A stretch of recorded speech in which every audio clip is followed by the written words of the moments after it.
Ühesõnaga, mina olen Priit, mina siis olen see, kes tegeleb viirelaiuga. Mm, See, kuidas ma sattusin viirelaiule, ei ole ka päris standardne. Ehk siis kunagi 2013 meil oli ehitusettevõte ja siis kaks meest, kes siis omasid seda saart või seda kinnistut siis õigemini öelda, siis nemad otsisid ehitajat, kes siis ehitaks valmis selle puhkekompleksi. Ja kuna meil väga ehituskogemust ei olnud, siis me mõtlesime, et kui raske see siis olla saab, et ehitame ühe kompleksi üksikule saarele valmis, et ei olnud seal sadamat, ei elektrit, ei vett, et ja siis 3 aastat nägime kurja vaeva, saime selle kompleksi valmis, kasutusload peale ja siis saatsime omanikele arve välja, et siis nüüd võiks ju tasuda. Aga kummalisel kombel oli neil raha otsa saanud ja meil ei jäänudki nagu muud üle, kui hakata seda siis välja üürima. Ehk siis alguses see kuulus nendele. Me lihtsalt mõtlesime, et see on nagu ainuke viis oma vahendid kätte saada. Ja ma mäletan, kuidas me selle alguses pusisime, et ega see lihtne ei olnud, keegi ei tea Viirelaidu, noh, kõik sõidavad praamiga mööda, on niisugune koht olemas, aga kuidas neid inimesi kohale meelitada, seda me ei teadnud ja ma mäletan, üks meie siukseid esimesi nii-öelda turundusalaseid või võiks öelda reklaame nagu oli siis selline, et mul ühel tuttaval oli vana droon, mille ta oli siis vahetanud vana laptopi vastu, elus esimest korda lendas sellega Viirele ringi ja siis ta ütles, et tal on jube hea idee, et teeme sellest video ja siis hakkame seda jagama ja võitja siis saab öösaarel. Mõeldud tehtud, tegime omale Facebooki lehe, siis kukkusime seda jagama ja kummalisel kombel läkski niimoodi, et meil oli siis 2 esimese päevaga juba terve hunnik fänne seal, 6500 fänni ja videot oli vaadatud 300 000 korda. Ja siis imet hakkasidki broneeringud tulema, aga jama oli jah selles, et see kompleks oli küll valmis, aga seal puudusid kõikvõimalikud no ei olnud seal voodid, ei olnud seal mööblit, ei olnud seal lampe, mitte midagi. Ja siis me olime teist korda jälle hädas, sest raha nende asjade ostmiseks ei olnud, onju, ja kuidas sa siis rendid välja niimoodi, et kui sul isegi puhkekeskuses voodid ei ole. Ja me kuidagi tegime esimeste külalistega sellise kokkuleppe, et panime neile puht südamlikku, ütlesime, et selline seis on, nemad ikka kangesti tahtsid tulla. Ja siis nad tasusid meile nagu ettemaksuarve. Me siis ostsime madratsid, tekid, padjad ja kõik need voodiraamid ja asjad ehitasime ise, mis seal kätte juhtus puidust. Ja niimoodi ta kuidagi algas, et nii nagu enamusel, kes tegelevad turismindusega just maal, ongi see niimoodi, et kui sa alustad, siis sa pead kõik tööd ise ära tegema. Ehk siis mina siis olin alguses paadijuht, siis tegin süüa, siis andsin inimestele baarist juua, siis kütsin sauna. Ühesõnaga kõiki asju pidi ise tegema, sest kedagi, raha ei olnud, et kedagi palgata. Aga kuidagi kõik seda asja tegid nii nagu sa ise tahaksid tarbida. Ehk siis, kui sa lähed kuskile puhkekeskusesse või külaliste majja, siis ma tegin neid asju jah, täpselt nii nagu mulle endale meeldib ja võtsin kõiki külalisi nagu sõpradena ja see kuidagi hakkas nagu levima ja inimesed vaikselt hakkasid tulema, aga ikka mitte piisavalt, et seda kompleksi nagu ära majandada. Ja siis kindlasti üks meie see edu algus või võti, kus see pihta hakkas, oligi siis see, et me mõtlesime, et kuidas kaasata erinevaid huvigruppe. Ehk siis esimesed üritused olidki sellised, et tegime surfilaagreid, siis tegime mingeid joogalaagreid, siis tegime Korsas tegi meil mingisuguse kalaõpitoa, ehk siis saada neid inimesi, kes huvitab toit, onju. Kalameestele tegime midagi. ehk siis kogu aeg nagu kaasasime erinevaid gruppe, et see jutt või siis see suust suhu reklaam hakkaks levima. Ja niimoodi me siis pusisime paar aastat, et noh, kõik tööd ise, erinevaid üritusi, kogu sisu ise. Vaata, kõige popimad üritused olid meil need isa ja lapse laagrid, siis seal ka kõik tegevused tegime neile, söögid, joogid, noh, ühesõnaga kõik, mis võimalik. Aga mingi hetk saime nagu aru, et see ei ole nagu jätkusuutlik, et kõik see saare elu ja see, et elekter puudub ja tihtilugu on tormid ja siis ei saa ligi ja kõik see nagu, meil see nii-öelda oma hind on oluliselt kallim.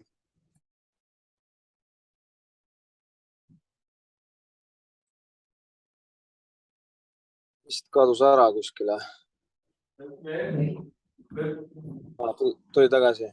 Ühesõnaga, jõudsime selle arusaamani, et selle meie toote oma hind või seal majandamine on oluliselt kallim kui kus iganes mandril, et kus auto sõidab ukse ette ja sa saad kõik asjad teha, onju, et me pidime kõik asjad maadiga tassima ja see oli päris suur kulu. Et siis me hakkasime mõtlema, et kuidas siis saada maksejõulisemat klienti, onju, et muidu on nii, et sul on puhkeküla seal Haapsalu lähedal ja siis on Pärnu lähedal ja kuskil mujal, onju. Ja kõik nad on suhteliselt samasuguse kontseptsiooniga ja sul on nii lihtne nagu seda hinda võrrelda. Ehk siis õuna ja õuna omavahel võrdled, siis vaatad, et noh, üks on 10 senti kallim, onju, et ma ikka ostan selle odavama. Sama on siis turisminduses ka, et kui sul on samasugune toode, siis noh, sul ei ole mingit põhjust nagu rohkem maksta, onju. Ja siis me nagu hakkasime leiutama seda jalgratast, et kuidas siis saada maksejõulisemat klienti nagu Viirelaiule, sest meil oma hind oli kallim, me ei saanud nagu sama hinnaga pakkuda nagu teised. Ja siis hakkasime nii-öelda tegema üritusi rohkem, ütleme, keskmisele või keskmisest jõukamale klientuurile just selle mõttega, et kui nad kunagi tahavad oma üritust korraldada, kas siis sünnipäeva, pulma, suvepäeva, seminari, et siis on meil nagu lihtsam rohkem küsida nende käest ja me saame ikkagi kedagi juurde palgata, sest et muidu me oleks lihtsalt ennast surnuks töötanud. Ja esimesed need üritused olidki sellised, et kus me tegime gurmee õhtusööke, ehk siis kutsusime külla Eesti tippkokkasid, sommeljeed, kes valisid siis veinid ja siis nii-öelda hakkasime nendele külalistele seda pakkuma, et alguses suhteliselt soodsa hinnaga, lihtsalt, et saada nad käima ja pärast nüüd me oleme hindu tõstnud. Aga tänu sellele saime päris palju nii-öelda meediakajastust, saime päris palju häid kliente, mõned on siiamaani jäänud isegi sõpradeks, kes käivad meil nagu pidevalt ja eks see üks nagu niisugune, ütleme, teine see edu alus oli. Ja kindlasti kolmas see, et kõike, mida me seal saarel tegime, kõike me kajastasime sotsiaalmeedias, et lihtsalt hoidsime inimesi kursis, olime pildis. Inimestel kogu aeg kuskil kuklas, et kui on kuskile vaja minna, siis see Viirelaid natuke oli seal. Siiamaani on nagu, kui inimesed saadavad kirju, siis hakkab umbes sarnaselt, et ma olen teid jälginud nüüd 2 aastat või 3 aastat, et nüüd on see õige hetk, et nüüd ma tahan nagu tulla Viirelaiule. Ja see on jah, need nagu siuksed põhiasjad, et teha nii, nagu sulle endale meeldiks, hoida ennast pildis kogu aeg, reklaamida, mis iganes viisil see siis on ja teha head asja. Et eks see niisugune, need on need võluvõtmed. Ma saan aru, et enamus niikuinii vist ettevõtjad ei ole, siis nagu turismialalt on vist natuke raske neid küsimusi küsida, aga kui teil on mingeid küsimusi, siis ma võin vabalt vastata. Okei, proovime küsida. Kas sa meie auditooriumit näed? Ja, näen. Väga hea. Kas kellelgi on küsimusi? Palun.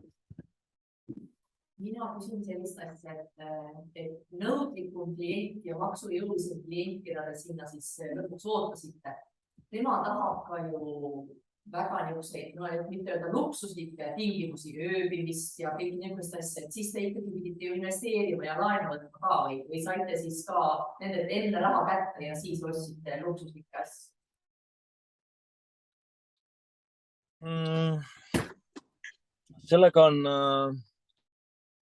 Sellega on natuke niimoodi, et ma olen selle peale mõelnud ja ma olen näinud nagu ka väga selliseid high-end kliente või väga nagu kõrgel tasemel kliente, kes siis sõidavad Ameerikast lennukiga Riiga, Riiast tõime helikopteriga meile, onju. Siis jah, me ei ole nii luksuslik koht, et me saaksime sellist sihtgruppi kõnetada, sest kunagi, kui me need nii-öelda projekti järgi ehitasime, siis enamus tubades ei ole WC-d ja vannituba sees. Ehk siis nad ei ole nagu nii-öelda, ma ei tea, 4-5 tärni väärilised, on ju. Aga sisimas on tegelikult niimoodi, et kõik inimesed on ju ühesugused. Kõigil inimestel on 2 kätt, pea, 2 jalga. Nad tegelikult tahavad samu asju saada, et see... Me ei ole läinud nagu väga mingisuguseks spetsiifiliseks. Ehk siis üks näide näiteks, et kui need ameeriklased käisid, siis kirjutasid tagasiside. Ma küsin kõigi klientide käest nagu tagasisidet, kirjutasid tagasisidet, et näed, et võiks olla need päikese, mis need on, pimendavad kardinad ja kõik, nagu niimoodi terve see rida asju oli, nagu, mida meil nagu ei olnud ja mida nende arvates ikkagi peaks olema. Ja siis me nagu lõpetasime selle nii-öelda väga kõrge tasemega inimeste kutsumise ära. Samas meil käis nüüd, ehk siis kui nüüd vastata sellele küsimusele, siis me oleme nagu step by step järjest nagu läinud oma tubadega paremaks, aga siiski ei ole meil kõike seda luksust, mida võiks eeldada nagu 5 tärni hotellilt, on ju.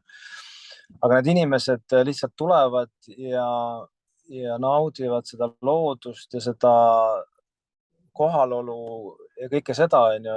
Ja ma ütlen, et mitte, et nad ei läheks nagu ära halva enesetundega, sest siis ma teen alati niimoodi, et ma saadan neile infokirja ette, on ju, broneerimisel. Et näed, meil on selline koht, kus tubades ei ole WC-d, elekter võib vahepeal ära minna, kuna me toodame ise elektrit. Sellega seoses, kui elektrit ei ole ka vett, on ju, et kõik need asjad, ma teen selle pildi natukene nagu, eks öelda, koledamaks, kui ta tegelikult on ju.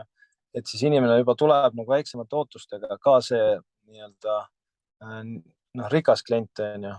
Et näite tuua nüüd, see suvi meil käis Google'i asutaja oma seltskonnaga ja nad olid 2 päeva meil ja nad olid nagu nii mega rahul, et ütlesid lihtsalt igal juhul tulevad tagasi, on ju. Sellest hoolimata, et toas ei olnud WC-d ja kõike muud, on ju, et kui sa suudad selle nagu ära pakendada, ilusaks teha, siis ei olegi vaja seda nii-öelda nii high-endiks ajada. See on nagu meie näitel, võib-olla kuskil mujal on muud moodi, aga ma lihtsalt näen kõrvalt, et see on nii toiminud. Lisaküsimus.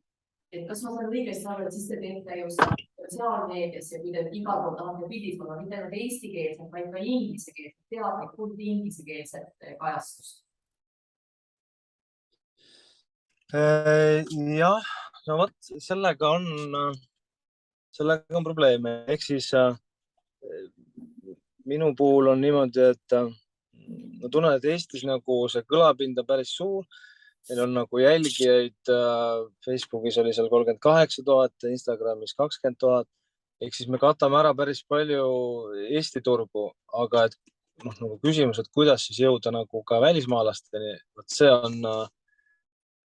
on selline raske küsimus isegi minu jaoks, et ma võtsin selle aasta jaanuaris EAS-ist mingi mentorprogrammi, et kus ma võtsin kõik välismentorid ja ega ma ka seal ei saanud seda lahendust kätte. Ehk siis mida ma teen, on taas see, et ma, nii nagu see toimis Eesti külalistega, et ma proovin tuua võimalikult palju väliskülalisi meile Virelaiule.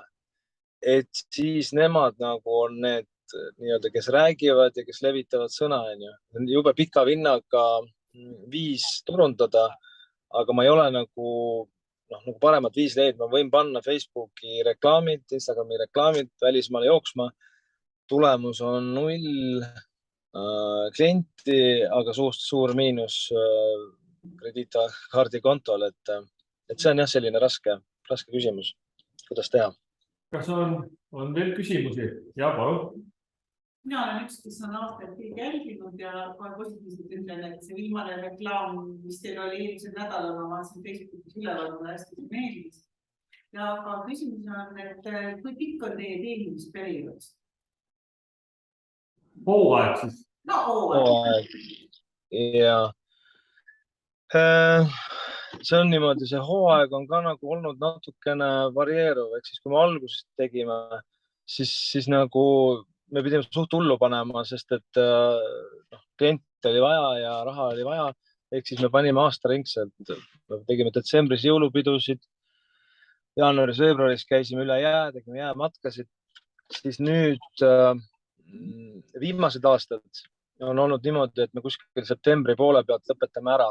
Sellel on nagu ka puht praktiline põhjus, et kuna me olime kogu aeg, mina ja siis minu abikaasa olime kogu aeg seal Virelaiul, see tähendab seda, et kui sa seal oled, siis sa nagu sisuliselt 24/7 töötad, on ju. Ja eelmise aasta lõpus meil oli nii hull hooaeg, ehk siis selles mõttes hull, et hästi palju kliente oli. Me lihtsalt mõlemad põlesime läbi ja siis me see aasta nagu tegime teistmoodi, ehk siis me võtsime inimesed tööle, kes siis nagu tegid nii-öelda ka meie töö ära. Ja tänu sellele siis olen ma vähem väsinud ja ma pikendasin ikkagi seda hooaega nüüd oktoobri lõpuni ja september-oktoober me teeme pigem selliseid vaimseid üritusi, kutsun neid nagu üritusi.